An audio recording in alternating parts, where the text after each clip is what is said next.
पुराने समय में तुमने देखा होगा लोग साइंस से परिचित नहीं थे। गांव में लोग साइंस का मतलब नहीं समझ रहे हैं। आज से 20 साल पहले चले जाओ भाई साहब, गांव में साइंस का मीनिंग नहीं आता लोगों को कि साइंस होती क्या है। स्कूलों में भी वो स्टैंडर्ड नहीं था। आज तब भी चीजें अपडेट हो गई हैं, है ना, बहुत सारी चीजें। पुराने समय में जब साइंस नहीं थी तो इंसान को किसी भी तरीके से कोई भी बेवकूफ बना दे रहा। वो मूवी तुमने देखी थी, है ना, कौन सी वाली, मैं नाम बताया था, हालांकि नाम नहीं पता उसका, है ना, कुछ ऐसे ही करके मूवी थी। वो लड़का आता है उसमें, वो उसके घर पे पढ़ाया जाता है, हमेशा तस्वीरों में टंगा हुआ है। बात सही नहीं है यार, इतना क्यों गुमराह कर रहे हो बच्चों को। तस्वीरों में, उसके घर में तस्वीर लगी है, उसमें एक गाय है, उस गाय के सींग पर एक तस्वीर टंगी हुई है। उसने पूछा, यहाँ आओ, यहाँ आओ, चलो तुम सबको बताओ सूर्य ग्रहण कैसे लगता है, बताओ। एक राक्षस था राहु केतु। जब समुद्र मंथन हुआ और उसमें से अमृत निकला तो उस अमृत को सभी देवता आपस में ही बांटने लग गए। और ये बात जब राहु केतु को पता चली तो भेष बदलकर देवताओं के बीच में घुस गया।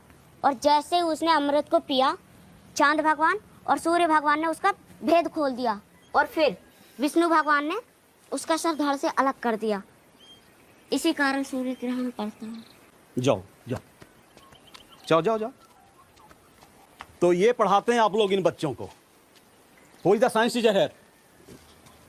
सर लेकिन मेरा विषय तो वैसे हिंदी है। तो आप बच्चों को साइंस पढ़ाते हैं कि अमर चित्र कथा? हाँ, नया लड़का है सर। अब तो कह रहे थे बड़ा होनहार लड़का है। मैं नहीं सर। चलो तुम बताओ। सर आकाश में चंद्रमा धरती का चक्कर लगाता है और धरती सूर्य का। ये गलत बोल रहा है सर। धरती सूर्य का चक्कर कैसे लगा सकती है? धरती तो शेषनाग के सर पर विराजमान है। अरे चुप रह राहु, नहीं तो मुझे ही ग्रहण लग जाएगा। अरे इतना जल्दी कैसे आ गए? तबीयत तो ठीक है? हम स्कूल नहीं जाएंगे, मास्टर लोग पगला गया है। कौन मास्टर? सबके सब। हाँ हम पागल, सबके सब मास्टर पागल, एक तुम ही हो जो समझदार हो। सही कह रहा हूँ। हाँ। पंडित जी की कहानी सुनाई थी राहु केतु वाली, हमको जोर से डपट दिया और कह रहा था कि धरती सूर्य के चारों ओर घूमती है, इस कारण सूर्य ग्रहण लगता है। और तो और कह रहा था कि धरती आकाश में लटका हुआ है। बता, कोई चीज आकाश में कैसे लटकी रह सकती है? ये देख, चप्पल तो नीचे गिर गई ना, ये तो नहीं लटका रहा आकाश में। और वो विराजमान है। वो तो दिखाए हैं, पर मास्टर जी गलत थोड़ी ना पढ़ाएंगे। बकलोल है सबके साथ, कुछ नहीं आता उनको। और हाँ, वो जो आज बड़का अफसर आया था ना, वो तो पूरा पागल था। बोल रहा था कि आदमी का जन्म बंदर से हुआ है। ये देखो, कोई अकल वाला आदमी ऐसे बात कर सकता है क्या? उसने पूछा, और लड़के ने जैसे लड़का बड़ा हुआ, 4-5 साल का हुआ, उसने पूछा मम्मी ये क्या है, या पापा ये क्या है, या घर में दादा दादी से पूछा ये क्या है। उन्होंने कहा बेटा, पर हमारी जो धरती है ना वो गाय के सींग पे टंगी हुई है। जब भूकंप आता है तो गाय का सींग हिल जाता है। लोग बुरे कर्म करते हैं तो ऐसा होता है ना। हम लोगों को चीजें ऐसी समझाई गई हैं, समझ पा रहे हो। साइंस नहीं है तब, साइंस नहीं है, पढ़ाई नहीं सीखी हमने तब तक। अरे हम तो ये छोड़ दो, बड़े बड़े विद्वान ये मानते थे कि सूर्य पृथ्वी के चारों तरफ घूमता है। सही है। आर्यभट्ट को अपनी पूरा जीवन निकल गया समझाने के लिए, और अंत के समय में आके जब आर्यभट्ट ने बड़े बड़े खोज कर दिए, तब बात मानी उनकी कि भाई साहब ये बात सत्य है।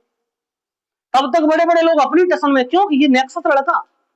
आजकल जहां बातें आदमी इसलिए स्वीकार नहीं करता, यार ये क्या है, इसकी औकात क्या है।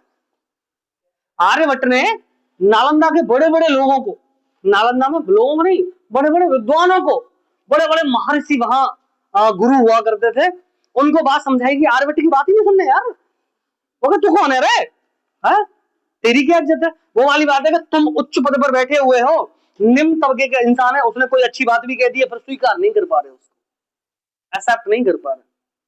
और वो बता रहा है, समझा रहा है। वो कह रहा है जैसे नाव में बैठकर, उस समय रेलगाड़ियां कारें बसें तो थी नहीं, उसने कहा कि नाव में बैठकर जिस तरीके से नाव की धारा, वो नदी की धारा में जो नाव चलती है तेज रफ्तार में, और हमको ऐसा महसूस होता है कि किनारे चल रहे हैं, जबकि किनारे नहीं चल रहे होते, हम चल रहे होते हैं नाव में बैठकर, और हमको महसूस होता है जैसे ट्रेन में बैठकर महसूस होता है कि पेड़ कहाँ जा रहे हैं, है ना। एक शराबी बैठ के कह रहा होता है ये अपने घर जा रहे हैं। ऐसी बात आर्यभट्ट ने समझाई, वहां के बड़े बड़े महान विद्वानों को लोगों ने मानी नहीं। हमारे यहां ज्यादा खोजें इसलिए नहीं हुई, आपने देखा होगा ज्यादातर वैज्ञानिक कहां के, सब विदेशी हैं। रीजन क्या था? अपने इंसान को किसी ने बेहतर माना ही नहीं।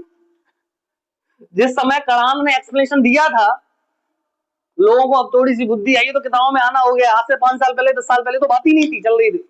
अच्छा, उन्होंने भी तो एक्सप्लेनेशन दिया होगा, उन्होंने भी तो बातें बोली होंगी, लेकिन तुम लोगों ने अपने इंसान की बात नहीं मानी, तो दूसरा आदमी क्यों ही मानेगा तुम्हारी बात आके? आज भी गांव में एक किसी भी निम्न स्तर का कोई लड़का अगर पढ़ लिख के ठीक ठाक तरीके से आ जाता है, तो लोग उसको और उसके विचारों को स्वीकार नहीं कर पाते। आज भी वही चल रहा है। हम कोई बात कहते हैं, भाई साहब हमारी बात वीडियो देखने के लिए कोई तैयार नहीं होता, और नाचने वाली वीडियो देखो भाई साहब, लाखों व्यूज हैं उस पर।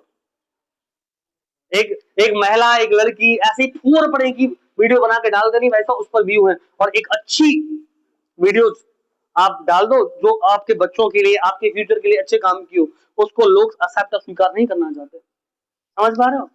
ये बड़ी दुविधा है, और यही हुआ हमारे डेवलपमेंट में।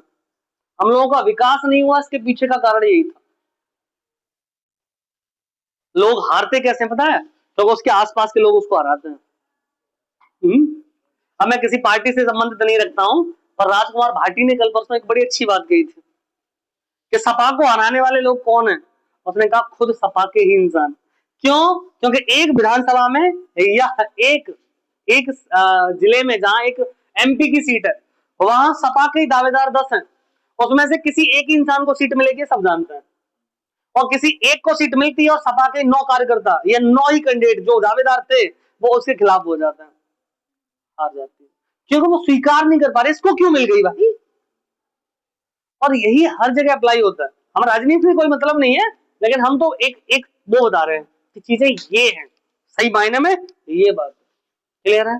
इसलिए पढ़ाई करो, फोकस करो, पढ़ने के लिए बहुत कुछ है।